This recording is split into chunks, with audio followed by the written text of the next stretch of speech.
నేనేం ప్రెగ్నెంట్ కాదు అని చెప్పిన శైలు. షాక్లో వరాలు అలాగే సురేష్. అసలు ఇదంతా ఎలా జరగబోతుందో తెలుసుకోవాలనుకుంటే ఇప్పుడే మన ఛానల్ని సబ్స్క్రైబ్ చేసుకొని పక్కనే ఉన్న బెల్ ఐకాన్ని క్లిక్ చేయండి. బెల్ క్లిక్ చేశాక ఆల్ పైన క్లిక్ చేస్తే మా ఛానల్ నోటిఫికేషన్స్ మీ ఫోన్లోకి వస్తాయి. అందరినీ తోసేసి వరాలు ముందుకొస్తుంది. ఏంట్రా ఏం జరిగింది? ఇప్పటిదాకా జరిగింది సరిపోలేదా? నా కూతురు ప్రెగ్నెంట్ అని చెప్పేసి అంటే ఇంత జరిగినా కూడా ఈడిలా వస్తాడా? సిగ్గు సరమేమైనా ఉందా? తండ్రివిరా అంటే నీ కాబోయే బిడ్డ లోపల ఎలా పెరుగుతుంది ఏంటో అంతా కనుక్కోవడానికి ఏమైనా వచ్చావా? సిగ్గు లేకపోతే సర్రా మీకు అని చెప్పేసి తిడుతుంది వరాలు. అప్పుడు కేశవ, అసలు ఏమీ లేదండి, నేను చెప్తున్నాను కదా. అయినా అది ఏదైనా సరే శైలు మాత్రం నాదే, అది ఎప్పటికీ నాదే, నేనే దాన్ని పెళ్లి చేసుకునేది, నేనే తన మొగుడు అని చెప్పేసి అరుస్తాడు కేశవ. అయితే లోపల నుంచి శైలు వస్తుంది. ఈ లోపు సురేష్ ఆ మాట అన్నందుకు కేశవ కాలర్ పట్టుకుంటాడు. అది చూసి రేయ్ వదలరా వదలరా అని చెప్పేసి శైలు కూడా తోసేస్తుంది సురేష్ని పక్కకి. రేయ్ ఏమైనా పిచ్చా నీకు? ఎందుకలా కాలర్ పట్టుకుని ఊగిపోతున్నావు? మేమిద్దరం పెళ్లి చేసుకుందాం అనుకుంటున్నాం అని చెప్పేసి అనగానే, రే బుస్సు అసలు ఏమైందో నిజం చెప్పవే అని అడుగుతాడు కేశవ. అందరినీ తోసేసి వరాలు ముందుకొస్తుంది. ఏంట్రా ఏం జరిగింది? ఇప్పటిదాకా జరిగింది సరిపోలేదా? నా కూతురు ప్రెగ్నెంట్ అని చెప్పేసి అంటే ఇంత జరిగినా కూడా ఈడిలా వస్తాడా? సిగ్గు సరమేమైనా ఉందా? తండ్రివిరా అంటే నీ కాబోయే బిడ్డ లోపల ఎలా పెరుగుతుంది ఏంటో అంతా కనుక్కోవడానికి ఏమైనా వచ్చావా? సిగ్గు లేకపోతే సర్రా మీకు అని చెప్పేసి తిడుతుంది వరాలు. అప్పుడు కేశవ, అసలు ఏమీ లేదండి, నేను చెప్తున్నాను కదా. అయినా అది ఏదైనా సరే శైలు మాత్రం నాదే, అది ఎప్పటికీ నాదే, నేనే దాన్ని పెళ్లి చేసుకునేది, నేనే తన మొగుడు అని చెప్పేసి అరుస్తాడు కేశవ. అయితే లోపల నుంచి శైలు వస్తుంది. ఈ లోపు సురేష్ ఆ మాట అన్నందుకు కేశవ కాలర్ పట్టుకుంటాడు. అది చూసి రేయ్ వదలరా వదలరా అని చెప్పేసి శైలు కూడా తోసేస్తుంది సురేష్ని పక్కకి. రేయ్ ఏమైనా పిచ్చా నీకు? ఎందుకలా కాలర్ పట్టుకుని ఊగిపోతున్నావు? మేమిద్దరం పెళ్లి చేసుకుందాం అనుకుంటున్నాం అని చెప్పేసి అనగానే, రే బుస్సు అసలు ఏమైందో నిజం చెప్పవే అని అడుగుతాడు కేశవ. ఏం చెప్పమంటావు ముంగీసా, మీరు అంతా వెళ్ళిపోయిన తర్వాత వీళ్ళు ఏం చేశారో తెలుసా? నాకు పెళ్లి చేద్దామని ముందుకొచ్చారు. పెళ్లి చేద్దామని వెళ్ళి ఎవడికో పెళ్ళి, నాకేమో గుడికి వెళ్తున్నాము మొక్కు తీర్చుకోవడానికి అని చక్కగా పట్టు చీర కట్టుకోమని చెప్పారురా. ఇప్పుడు చూస్తే ఏమైందనుకుంటున్నావు? వాడికి ఎవడికో నన్ను ఇచ్చి పెళ్లి చేయబోయారు. మరి నేనేం చేయను చెప్పు? పెళ్లి చేయబోయారు అనగానే కేశవ, ఇంత దారుణంగా ఎవరైనా ఉంటారా? అంత బలవంత పెళ్ళి ఎవరైనా చేస్తారా? ఇదేంటండి అని అడుగుతాడు కేశవ. అది మా ఇష్టం రా, అది నా కూతురు, నీ వల్లో వేసుకొని మొత్తం చెడగొట్టావు దాన్ని, మా ప్రాణం పోతుంది, చూడలేకపోతున్నా మీ చెత్తంతా అని చెప్పేసి అంటాడు శైలు వాళ్ళ నాన్న. అప్పుడు చక్రి, చూడండి మీరు పెద్దవాళ్ళు, తప్పు కాదనట్లే, వీళ్ళిద్దరూ మేజర్స్, ఇద్దరు ప్రేమించుకుంటున్నారు, అందులో తప్పేమీ లేదు, మా వాడు మీ అమ్మాయిని చాలా బాగా చూసుకుంటాడు అంటే అప్పుడు వరాలు, నోరు ముయిరా, ఎంతసేపు బాగా చూసుకుంటాడంటే ఈ తల్లించేసి వదిలేయడమా? ఏం మాట్లాడుతున్నావు? నీకైనా బుర్ర పని చేస్తుందా? ఇలాంటి పిచ్చి మాటలు నా దగ్గర కాదు. ఎంత గొప్పలు పలికారా మీరు, అసలు ఏం మనుషులరా మీరు, చిచ్చి అని చెప్పేసి అంటుంది వరాలు. దానికి సురేష్, చిచి అంటావేంటమ్మా, నాలుగు తగిలించి పోలీసులకు అప్పచెప్పక. ఎన్ని నాటకాలు ఆడారు ఇద్దరికిద్దరు కలిపి, ఇది వాడు ఇద్దరు కలిసి ఎన్ని నాటకాలు ఆడారో, ఏం మనుషులరా మీరు అని చెప్పేసి అంటూ ఉంటే అప్పుడు చక్రి, ఆపుతారా ఇంకా? ప్రతి దానికి జరిగిందేదో జరిగిపోయింది, జరగాల్సిన దాని గురించి ఆలోచించకుండా జరిగిన దాన్నే పట్టుకొని వేలాడతారేంటి మీరు? అసలు ఏం జరిగిందో అంతా తెలిసింది కదా, అప్పుడు వీళ్ళిద్దరూ చక్కగా పెళ్లి చేసుకుంటారు, తప్పేముంది అందులో అని చెప్పేసి అంటాడు చక్రి. తప్పేముందా? పరువు పోయిందిరా, పెళ్ళికి ముందే కడుపేంటని అడిగితే ముఖం ఎక్కడ పెట్టుకోవాలరా మేము? ఒక తల్లిదండ్రి బాధ మీకేమైనా తెలుసా అని అడుగుతుంది వరాలు. దానికి చక్రి, అవునండి తల్లిదండ్రి బాధ ఉంటుంది కాదనట్లేదు, కానీ మరీ అంత పంచాయతీ పెట్టాల్సిన అవసరం ఏముంది చెప్పండి? ఇద్దరు ప్రేమించుకుంటున్నారు, ఇద్దరు పెళ్లి చేసుకోవాలనుకున్నారు, కాకపోతే అటు ఇటు అవుతుంది అంతే తప్ప పెళ్ళి అయితే వీళ్ళిద్దరికీ కదా జరుగుతుంది అని అంటాడు చక్రి. ఎంత బాగా చెప్తున్నావురా, నాకు అసలు వీడికి ఇవ్వడమే ఇష్టం లేదంటే వీడే నా అల్లుడు అంటే నాకు చాలా చిరాగ్గా ఉంది అని అంటుంది వరాలు. అయితే కేశవ, గుర్తుపెట్టుకోండి, శైలు నాది, తను నా మనిషి, నాకు కాబోయే పెళ్ళం, అది నా జీవిత భాగస్వామి, మీరెవ్వరూ ఎన్ని చెయ్యాలని చూసినా అదే నా జీవితం అని చెప్పేసి గట్టిగా చెప్తాడు తెగేసి కేశవ. దానికి వరాలు, అమ్మో ఎంత మాటలన్నావురా నువ్వు, ఏంటి అది నీ జీవిత భాగస్వామా? ఛీ, దాని జీవితం మేము ఇంకొకలా ఊహించుకున్నాం, మొత్తం వచ్చి సర్వనాశనం చేసేసావు కదరా అని చెప్పేసి అంటుంది వరాలు. శైలు వాళ్ళ నాన్న మాత్రం అంతా బాగానే ఉంది, కానీ నా కూతుర్నే ఎందుకు తగులుకున్నావు నువ్వు? నీలాంటి వాళ్ళకి ఇచ్చి పెళ్లి చేయడం నాకేమాత్రం ఇష్టం లేదు. అలాగని వేరే వాళ్ళకి ఇచ్చి పెళ్లి చేద్దామన్నా అది చాలా దారుణంగా చేస్తుంది. ఏం చేయాలో ఏం అర్థం కావట్లే. ఇప్పుడేమో గర్భవతి కూర్చుంది, నా పరువు ఎలా కాపాడుకోవాలో నాకేమాత్రం అర్థం కావట్లేదు అని చెప్పేసి అంటాడు శైలు వాళ్ళ నాన్న. అయితే సురేష్ ఏమో తన కాలర్ పట్టుకొని అలా అడుగుతారేంటి నాన్న, ఈ యదవని ఏం చేసినా తప్పు లేదు అని చెప్పేసి కేశవ కాలర్ పట్టుకొని ఊగిపోతూ ఉంటాడు. చక్రి ఎంత ఆపినా సరే ఆగడు. ఒకవైపు ఏమో చక్రి వాళ్ళు అలా చేసిన తర్వాత వరాలు కూడా ఎందుకు ఇలా చేస్తున్నారు అని చెప్పేసి తను కూడా గొడవ పడి 2 దెబ్బలు కొడుతుంది కేశవాని. అది చూసి శైలు ఇంకా ఆపుతారా అని గట్టిగా అరుస్తుంది. అప్పుడు ఏంటి నోరు లెగుస్తుంది అని అడుగుతుంది వరాలు. నేను చెప్తాం ఏమనుకుంటున్నానంటే అని చెప్పేసి ఆగిపోతుంది శైలు. అప్పుడు కేశవ మీరు ఆగండి. శైలు నా వైపు చూడికుడు, నిజం చెప్పు, నువ్వు ప్రెగ్నెంటా అని అడిగితే నేను ప్రెగ్నెంట్ని కాదు అని అంటుంది. దానికి షాక్ అవుతుంది వరాలు. శైలు వాళ్ళ నాన్న నోట్లోంచి మాత్రం ఒక మాట కూడా ఏమీ రాదు. సురేష్ కూడా తెల్లబోతాడు. ఏం మాట్లాడుతున్నావే, నిన్నటిదాకా ప్రెగ్నెంట్ అని ఇప్పటికిప్పుడు నేను ప్రెగ్నెంట్ కాదంటావేంటే అంటుంది వరాలు. నేనేం ప్రెగ్నెంట్ని కాదు ముంగీసా, నేను అసలు ప్రెగ్నెంట్ని కాదు. వీళ్ళు ఏం చేశారో చెప్పాను కదా, నన్ను తీసుకువెళ్ళి పెళ్లి చేసేద్దాం అనుకున్నారు నువ్వు లేని టైం చూసి. నాకేమో మాయ మాటలు చెప్పి తీసుకెళ్ళి అక్కడ బలవంతంగా పెళ్లి చేద్దాం అనుకున్నారు. నాకు ఎలా కుదురుతుంది చెప్పు? అందుకనే నేను అబద్ధం ఆడాను ముంగీసా, నన్ను క్షమించు. నేనేం ప్రెగ్నెంట్ని కాదు, నేనేదో సరదాగా చెప్పానులే. ఆ టైంలో తప్పించుకోవడానికి నాకు ఏ మార్గం దొరకలేదు.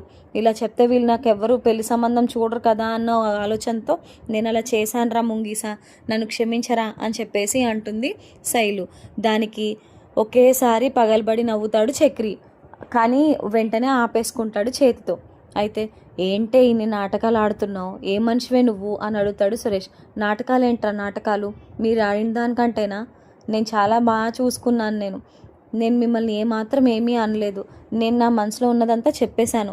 మీరే నాకు అన్నీ బలవంతంగా పెళ్లి బలవంతంగా చేద్దామని చాలా బాధ పెడుతున్నారు నన్ను.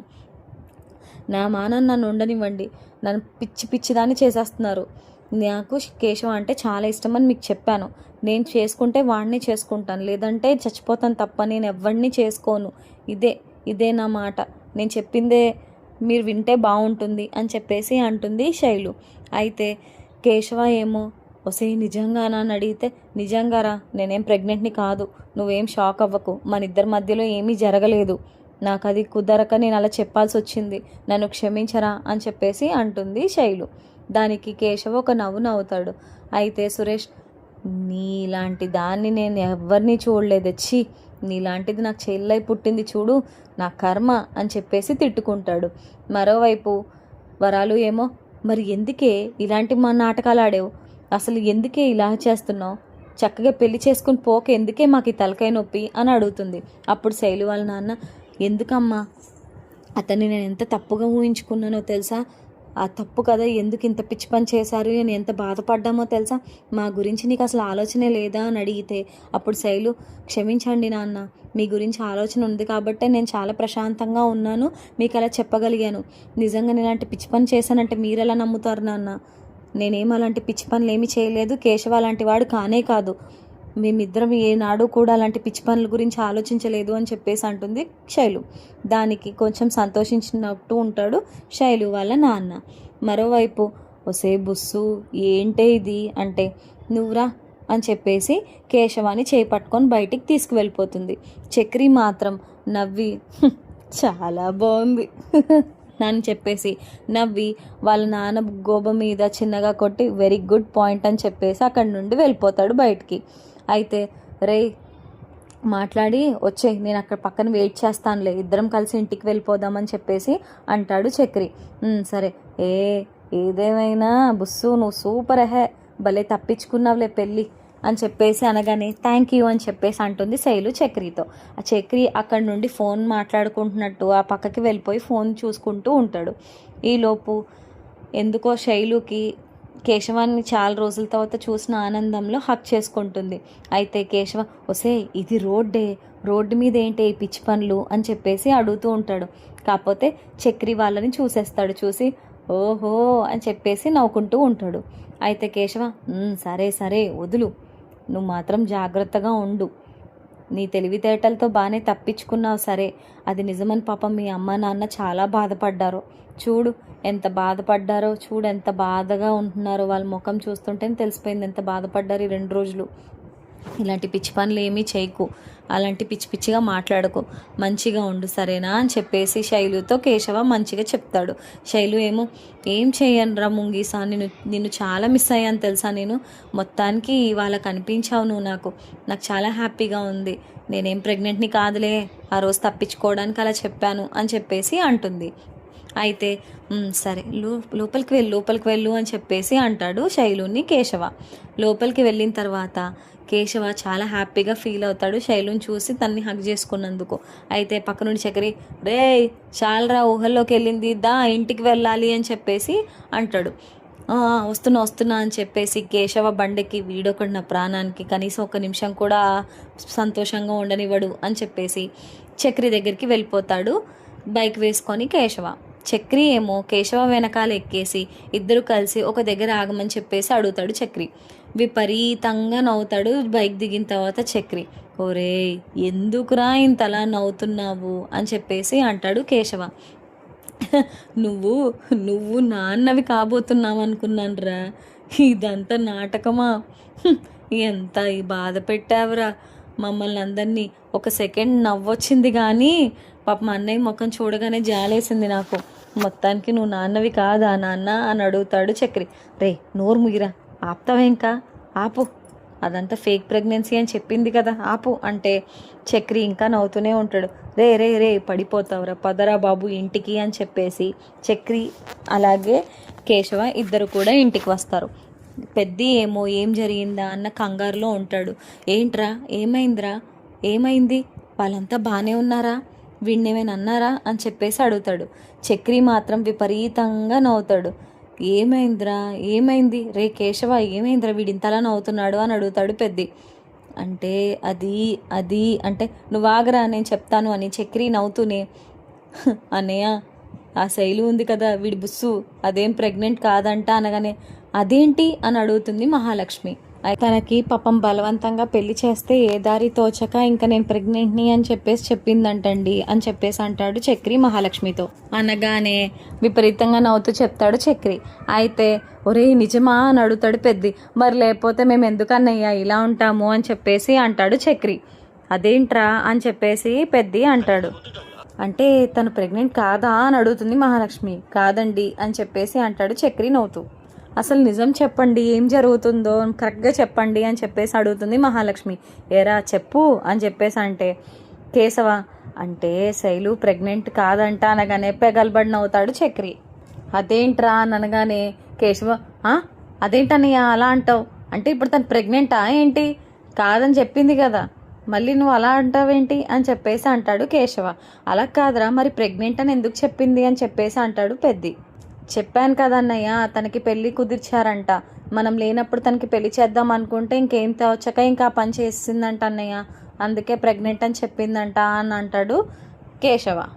అయ్యో మరి నిజం ముందే చెప్పేసి ఉంటే ఇంత తలకాయ నొప్పి ఉండేది కాదు కదా అంటుంది మహాలక్ష్మి. అదే కదా, వీడేమో కింద మీద పడిపోయి నేను నాన్న అయిపోయానేంటి అని చెప్పేసి తెగ ఆలోచించేశాడు అని చక్రి నవ్వుతూ ఉంటే మహాలక్ష్మి పెద్ది అందరూ కూడా విపరీతంగా నవ్వుకుంటూ ఉంటారు. అప్పుడు పెద్ది, ఒరే సారీరా, నేను కావాలని ఆ రోజు కొట్టలేదు, ఏదో కోపంలో కొట్టేశాను, నన్ను క్షమించరా అని చెప్పేసి అంటాడు. అయితే కేశవ్, ఊరుకో అన్నయ్య, నువ్వు కాకపోతే నన్ను ఎవరు కొడతారు, నువ్వే కదా నా అన్నవి నా నాన్నవి అన్నీ నువ్వే, నువ్వు కాకపోతే ఇంకెవరు కొడతారు నన్ను అంటాడు కేశవ. సరేరా, సరే భోంచేద్దాం పదండి అని చెప్పేసి అందరం భోజనం దగ్గరికి వెళ్తారు. మరోవైపు శైలు వాళ్ళు కూడా భోజనానికి కూర్చుంటాడు.